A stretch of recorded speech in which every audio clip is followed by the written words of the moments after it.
Good will hunting. कहानी शुरू होती है अमेरिका की मशहूर MIT यूनिवर्सिटी के क्लासरूम से। वहां एक मैथ के प्रोफेसर थे जिनका नाम था प्रोफेसर जेरल्ड। वो अपने स्टूडेंट्स को पढ़ा रहे थे। क्लास लगभग खत्म होने वाली थी। तभी वह अपने छात्रों से कहा कि उसने क्लास के बाहर बोर्ड पर एक गणित की समस्या लिखी है। इस समस्या को हल करने में उसे खुद भी काफी दिमाग लगाना पड़ा था। इसलिए उसने एक चैलेंज दिया, अगर कोई भी छात्र आने वाले सेमेस्टर से पहले इस समस्या को सुलझा लेता है तो उसका नाम विश्वविद्यालय के टेक रिकॉर्ड में दर्ज कर दिया जाएगा, जो कि एक छात्र के लिए बहुत बड़ा सम्मान है। इतना कहकर उसने सभी को शुभकामनाएं दी और वहां से चल दिया। उसी यूनिवर्सिटी में विल नाम का एक लड़का था जो साफ सफाई का काम करता था। उसकी जिंदगी भी दसों आम लड़कों जैसी ही थी। क्लास खत्म, कॉरिडोर साफ करने गया तो विल की नजर बोर्ड पर लगी उस पेचीदा गणित के सवाल पर। वो कुछ देर तक उसे ऐसे ही घूरता रहा जैसे उसमें कोई रहस्य छुपा हो। फिर रोज की तरह काम खत्म करके विल अपने सबसे अच्छे दोस्त चाकी के साथ एक बार में मिलने चला गया। लेकिन उसका दिमाग अभी भी उस गणित के सवाल से उलझा था। इसलिए उसने दोस्त के पास ज्यादा देर नहीं रुका और सीधे अपने छोटे से घर वापस आ गया। वहां वो बाथरूम के शीशे पर उस गणित के सवाल पर अच्छी तरह रिसर्च करने लगा। बचपन से ही विल का दिमाग काफी तेज था। उसकी याददाश्त ऐसी थी कि वह किसी भी चीज को एक बार देखकर याद रख लेता था। कई घंटे की अलग अलग गणनाएं करने के बाद उसने एक ब्रेक लिया।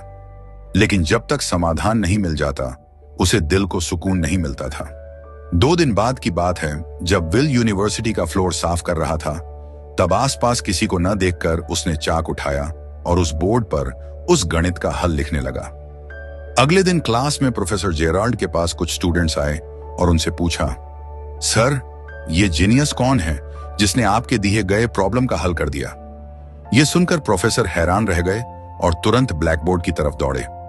वहां गया और जाकर देखा कि सच में किसी ने बिल्कुल सही तरीके से समस्या का समाधान कर दिया है। उसे यकीन ही नहीं हो रहा था कि इतनी जल्दी कोई इसे कैसे कर पाया। दूसरी तरफ हमारी कहानी का नायक विल अपने दोस्तों के साथ मस्ती में व्यस्त था। लेकिन समस्या ये थी कि विल जितना समझदार था उतना ही उसका गुस्सा भी जल्दी भड़कने वाला था। अपने गुस्से पर उसका कोई नियंत्रण नहीं था। जैसे उस दिन दोस्तों के साथ कार में जाते वक्त उसकी नजर अचानक एक लड़के पर पड़ी जिसे वह देखकर पहचान गया। कुछ दिन पहले ही उस लड़के ने बिना वजह उसके साथ झगड़ा किया था और उसे बेदम मार पड़ी। पुराना गुस्सा फिर से ताजा हो गया। विल गाड़ी से उतरते ही उस लड़के को पलटकर मारने लगा। इस बार विल के साथ उसके दोस्त भी थे, तो सब मिलकर उस लड़के और उसके दोस्तों की जमकर पिटाई कर दी। लेकिन झगड़ा बढ़ता गया तो पुलिस आ पहुंची। सब रुक गए लेकिन विल रुका नहीं। गुस्से में उसने गलती से एक पुलिस वाले पर हाथ उठा दिया और इसी वजह से उसे तुरंत गिरफ्तार कर लिया गया। अगले दिन यूनिवर्सिटी में प्रोफेसर जेराल्ड ने कक्षा में सबके सामने उस दिन की अविश्वसनीय घटना के बारे में बताया। उन्हें यकीन ही नहीं हो रहा था, समझ नहीं पा रहे थे कि उनकी क्लास में इतना प्रतिभाशाली छात्र छुपा हुआ है। लेकिन उन्हें तो यह भी पता नहीं था कि वो छात्र कौन है। इसलिए उन्होंने सभी से कहा, जो मेरी इस समस्या का हल निकाल सके और अपनी शान दिखा सके वो सामने आए। पर काफी देर इंतजार करने के बाद भी कोई सामने नहीं आया। तब प्रोफेसर ने समझा कि शायद वो प्रतिभाशाली छात्र इस क्लास का ही नहीं है। लेकिन उन्होंने उम्मीद नहीं छोड़ी। उस छुपी हुई प्रतिभा को खोजने के लिए उन्होंने बोर्ड पर एक और मुश्किल सवाल लिख दिया और कहा कि इस सवाल को हल करने में उन्हें खुद को 2 साल लग गए थे। इधर विल जेल से फटकार खा के फिर से अपनी सफाई का काम करने लगा। उस दिन भी वह बोर्ड के सामने नए सवाल को देखा और हल करने लगा।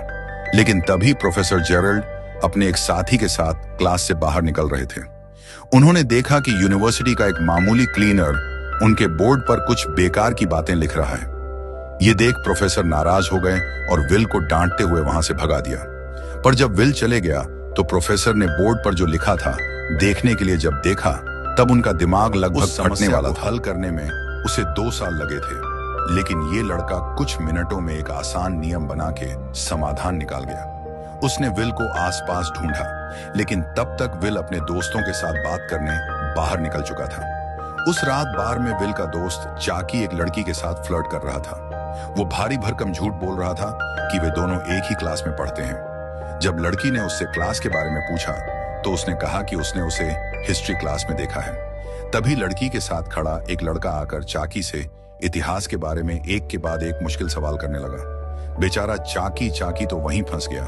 जब वो चाकी को गाली देने लगा, ठीक उसी वक्त वहां विल आ गया और जो सवाल वो लड़का चाकी को अपमानित करने के लिए कर रहा था, विल ने सारे सवालों के जवाब एक एक करके दे दिए। इतना ही नहीं, विल ने उस लड़के को सिलेबस के बाहर भी बहुत कुछ बताया जो शायद उसने कभी पढ़ा भी ना हो।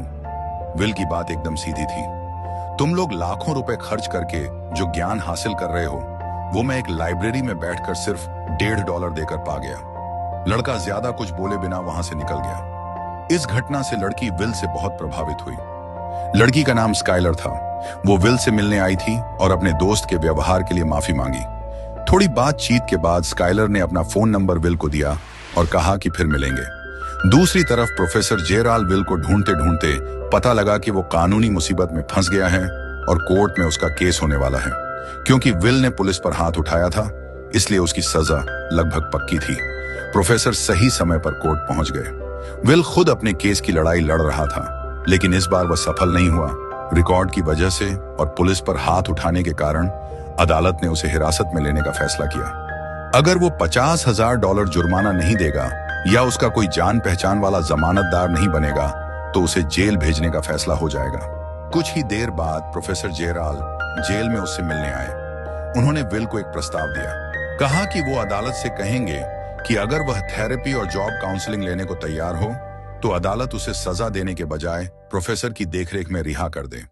लेकिन इसके लिए विल को 2 शर्तें माननी होंगी। विल पहली शर्त तो मान लेता है, लेकिन दूसरी पर बिल्कुल नाराज है। उसे थेरेपिस्ट की कोई जरूरत नहीं है, लेकिन जेल में सड़ मरने से ये शर्तें मान लेना बेहतर है, इसलिए वह मान गया। इसके बाद समय बीतता है और विल की गणितीय क्षमता देखकर प्रोफेसर बार बार हैरान होते हैं, जैसे उन्होंने खुद से भी बेहतर गणितज्ञ पा लिया हो।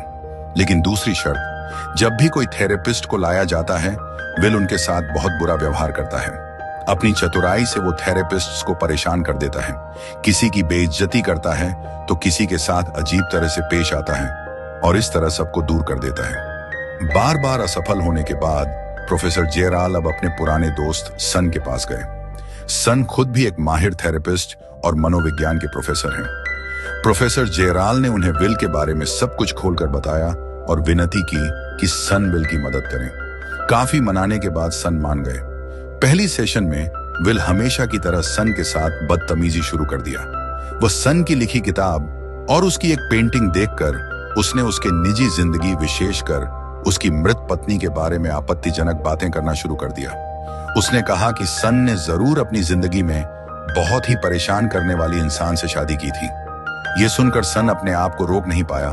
वो गुस्से में आकर विल की गर्दन दबाने लगा और चेतावनी दी कि उसकी पत्नी के बारे में फिर कभी भी बुरा मत बोलना। विल चले जाने के बाद प्रोफेसर आकर सन से माफी मांगी, लेकिन सन ने कहा कि वो हार नहीं मानेगा। अगले हफ्ते वो फिर से विल से मिलेगा। इस बीच विल और स्काइलर के बीच रिश्ता काफी गहरा होने लगा था। इतने दिन पर विल के जीवन में दोस्तों के अलावा कोई एक ऐसा शख्स आया है जिसके साथ वह दिल खोल के बात कर सकता है। अगले हफ्ते सन विल को एक झील के किनारे ले गया। वहां उसने विल को समझाना शुरू किया, तुम किताबें पढ़ के बहुत कुछ जान सकते हो, जैसे किसी फूल का रंग, उसकी खूबियां, लेकिन तुम उस फूल की खुशबू कभी महसूस नहीं कर पाओगे। तुम युद्ध के बारे में पढ़ सकते हो, इतिहास जान सकते हो, पर असली अनुभव जो युद्ध में हिस्सा लेने का होता है वो तुम्हें नहीं मिलेगा। ठीक उसी तरह तुम शायद कई रिश्तों में पड़े हो, लेकिन असली प्यार क्या है ये तुम अब तक नहीं समझ पाए हो, क्योंकि सभी चीजों का अनुभव सिर्फ ज्ञान से नहीं होता। कुछ चीजें खुद महसूस करनी पड़ती हैं। सोन आगे कहते हैं, तुमने मेरी पत्नी के बारे में जो कहा वो तो सिर्फ किताबों से सीखा हुआ ज्ञान था। वह मुझे छोड़कर चली गई, ये सही है, लेकिन वजह कैंसर थी। आखिरी सांस तक मैं उसके साथ था। जब मैं तुम्हारी तरफ देखता हूं तो मैं एक जीनियस को देखता हूं, लेकिन उसके पीछे छुपा हुआ एक डरा हुआ बच्चा भी दिखता है जो किसी पर भरोसा करने से डरता है, अपने करीब के लोगों को खोने से डरता है, क्योंकि तुम अनाथ होकर बड़े हुए हो।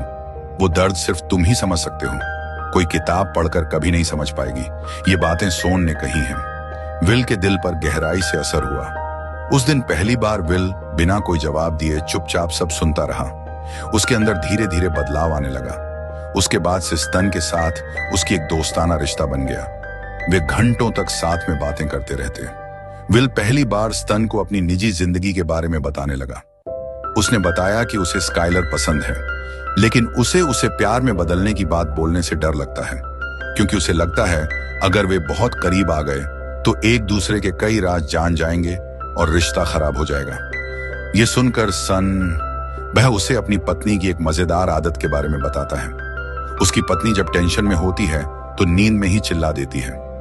ये उनकी प्यारी रिलेशनशिप का एक हिस्सा था। सॉन विल को समझाता है कि दो लोग अलग अलग कितने परफेक्ट हैं ये बड़ी बात नहीं है, बड़ी बात यह है कि वे एक दूसरे के लिए कितने परफेक्ट हैं।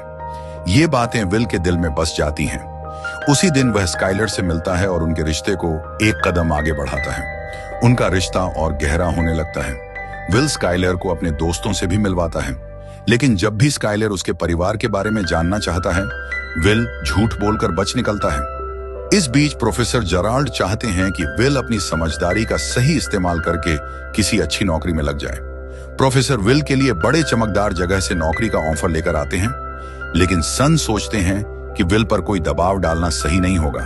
उसे खुद अपनी राह खुद खोजनी चाहिए।